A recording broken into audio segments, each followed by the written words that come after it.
morning. So I'm looking for a place to set this down so that we can have a chat.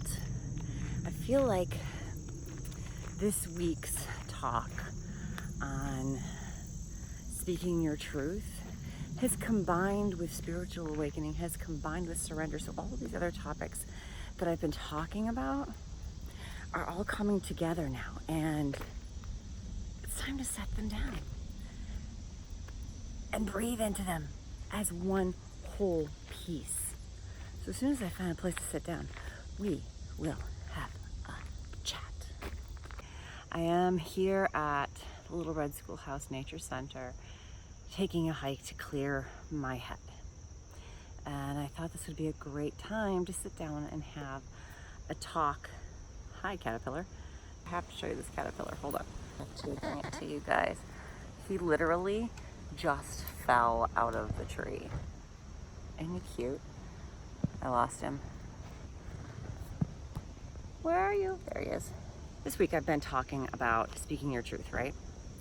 And how it can be absolutely freaking terrifying, because sometimes that response to our truth changes everything. And before we speak our truth, we usually have a pretty good idea if things are going to change. We may not know which way they're going to change, but we definitely know that they're going to change. Even if good things and our outcome will be a good outcome, we are afraid of that change. But what about if you don't know what the outcome will be? Or what about if you know that the outcome will be negative? It's terrifying. It's frightening. Because that change will happen whether we want it to or not. Whether we speak our truth now or we speak our truth later, that change will still come. And I don't know about you, but I feel like the universe nudges us forward. It gives us these little pushes and tells us when it's time. Sometimes it has to tell us loudly, and sometimes it has to tell us repeatedly, but it definitely tells us when it's time to speak that truth. But when we speak that truth and we get a response that is either kind of like or negative or conflictual, what do? We can't take back what we said, can we? No, because it's going to go back. Even if we could, it would just go back in and eat us alive from the inside out. But what we can do with it,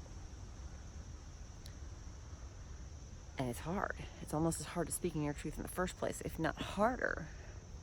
Here's my little guy.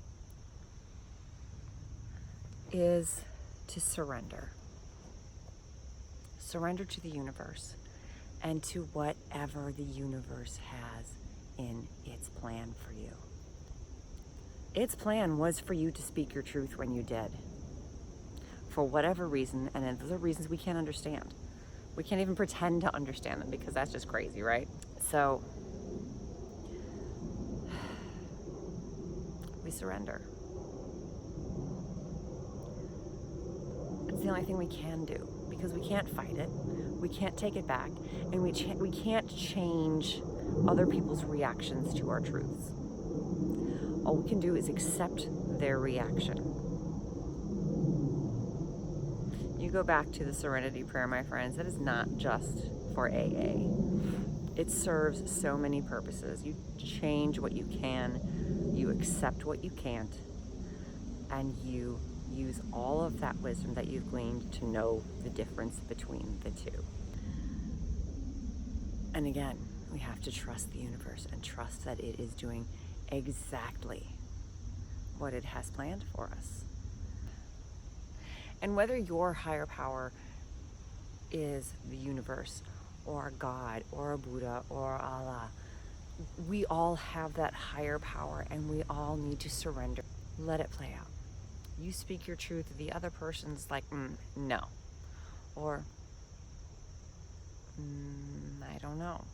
Or, what do I do with this? Or, holy crap, that scares the hell out of me. You let it go. We cannot force things to happen. We learned this as we talked about spiritual awakening. And one of the signs that we are becoming more awake spiritually is that we begin to accept that we can't make things happen. We have to just let them roll on their own. And that is part of surrendering to the universe, my friends. It's hard, I know. It's taken me a long time to come to grips to that. And especially right now with this particular situation that I'm going through, it's hard because I don't know where it's going. I'd like things to stay where they are and get better. And better and better and better, because I see beautiful things. But the universe might see other beautiful things. And I just have to accept that and wait and see what it brings me. And so too, my friends, do you. Whatever it is, speak that truth. If it removes people and places from your life, then it was going to happen anyway. It's just a matter of it happening now or in the future. Right?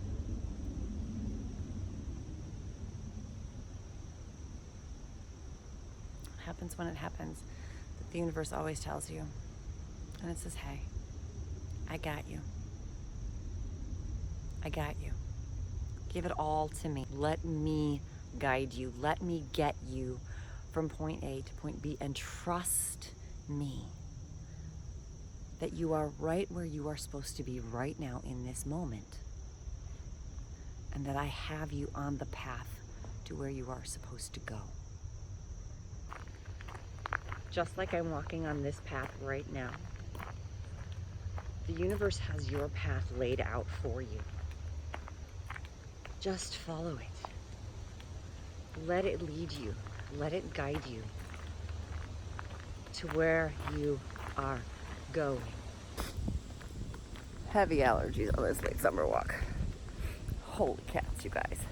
But that's what happens when you go hiking in the woods, right?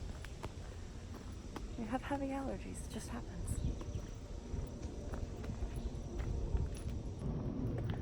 And so when you speak your truth, sometimes your path gets a little darker for a little while, right?